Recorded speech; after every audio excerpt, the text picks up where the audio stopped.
আসসালামু আলাইকুম রহমতুল্লাহ। সম্প্রতি বিটিআরসি থেকে একটা ঘোষণা এসেছে, আমাদের যে সমস্ত মোবাইল ফোনগুলি অনিবন্ধিত, অর্থাৎ এখন পর্যন্ত রেজিস্ট্রেশন হয় নাই, সেই সমস্ত মোবাইল ফোনগুলি খুব সম্প্রতি বন্ধ হয়ে যাবে। বন্ধ হয়ে যাবে বলতে এর নেটওয়ার্ক কানেক্টিভিটি থাকবে না। এটাকে আমরা ওয়াইফাই দিয়ে চালাতে পারবো বা অন্য কোনো মাধ্যম দিয়ে চালাতে পারবো, কিন্তু সেটির কোনো নেটওয়ার্ক কানেক্টিভিটি থাকবে না, অর্থাৎ মোবাইল ফোনে সিম কার্ড দিলে সেই সিম কার্ড প্রদর্শন করবে না। তো আমরা এটা নিয়ে একটা ভিডিও বানিয়েছি। আমরা এটার ভিডিওগুলো যদি স্টেপ বাই স্টেপ দেখার চেষ্টা করি, খুব সহজেই আমরা বুঝতে পারবো যে আমাদের মোবাইল ফোনটি নিবন্ধিত হয়েছে কিনা। প্রথমেই আমরা মোবাইলে ডায়াল প্যাডে চলে যাব।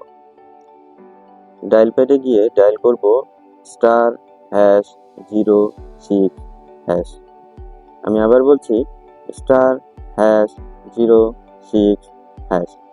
এটা ডায়াল করার সঙ্গে সঙ্গেই ডিভাইস ইনফরমেশন নামে একটা পেজ আমাদের সামনে চলে আসবে।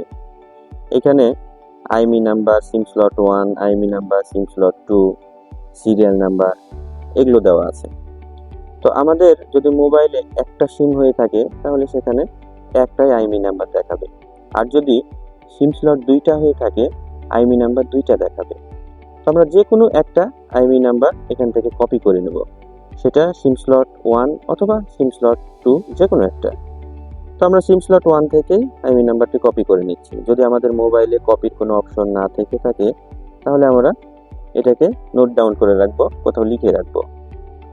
তো আরেকটা এখানে ইনফরমেশন বলে রাখি, আমাদের আইমি নাম্বারের লাস্টে স্ল্যাশ এবং 11 এটা লেখা আছে, এইটা আমরা কপি করব না, শুধুমাত্র 15 ডিজিটের যে আইমি নাম্বারটা সেটাই শুধুমাত্র কপি কিংবা লিখে রাখবো। এরপরে চলে যাব আমাদের মেসেজ অপশন। মেসেজ অপশনে গিয়ে একটা নতুন মেসেজ লিখবো। নিউ মেসেজটা হচ্ছে 16002। আমরা এই নাম্বারে মেসেজটাকে সেন্ড করব। KYD space